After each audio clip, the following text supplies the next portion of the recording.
We have a population of plants. The frequency of the dominant allele for blue flowers is 0.6. The population has an inbreeding coefficient of 0.2. Calculate the expected frequency of homozygotes for the recessive allele in the next generation. So this problem is a little bit more different than other problems we tackled so far because the other problems are kind of like it gives you exactly what you need. And as long as you know the equation, you can kind of plug it in. This one is a little bit harder because it requires you to remember what each variable means in Hardy-Weinberg equilibrium and how you can go from one variable to another, if you will. So what that basically all means in this problem is that it wants us to calculate the expected frequency of homozygotes for the recessive allele, but it's giving us the frequency of the dominant allele. So just to kind of go over what each variable means in Hardy-Weinberg, P is going to be our dominant allele.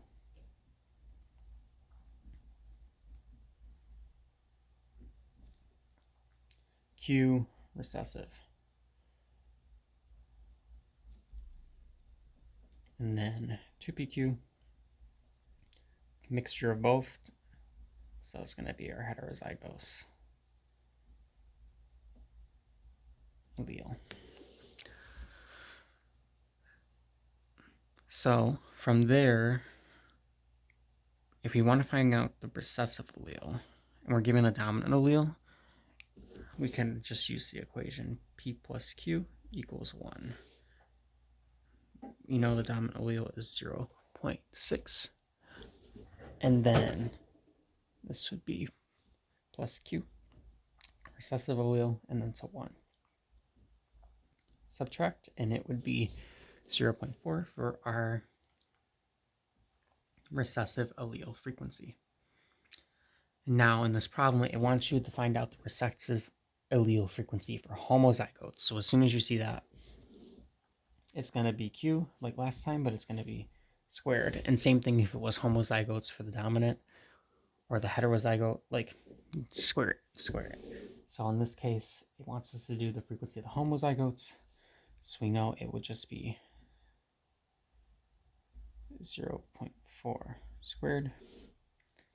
And again, if you can always draw it out if you need to. But as I said before, there's that to the right of the decimal rule. So again, I always ignore it.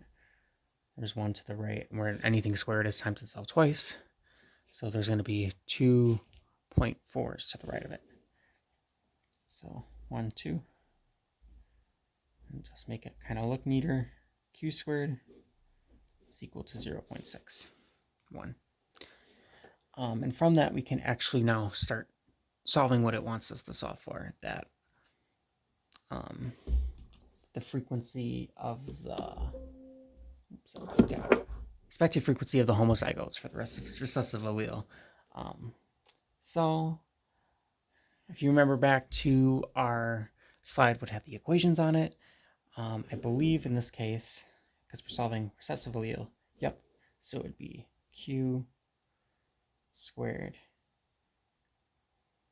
is not equal 1 minus plus QF, because we're solving for that recessive allele frequency in the homozygote. So just kind of like now before in the last problems, you can kind of just plug what you know into the equation. So we solved that, and then 1 minus, I think it's, yep, 0.2 is our interbreeding frequency, plus 0.4 times 0.2. And from there, you just have to multiply everything out, which would just be, this times itself is this number, right? Again, this would be 32, there's 3 to the right. So that means it'd be, just kind of drop that there, 1, 2, 3, 0.16 minus 0.032. Yep. And then again, decimal rule, again, 0.4 times 0.2, 4 times 2 is 8, got 2 to the right, 1, 2. And then I kind of want to draw it out so it looks all nice and neat. I go to multiply or subtract and add the value, all of them together. So this is what we get after all of that. Personally, you could do these in your head, maybe. I'm going to write them out just so I don't make a silly mistake. So 0.16 minus 0.032, right? Even number of decimals, and then just kind of subtract it out, That would give us 0.128. And then we could add our last one.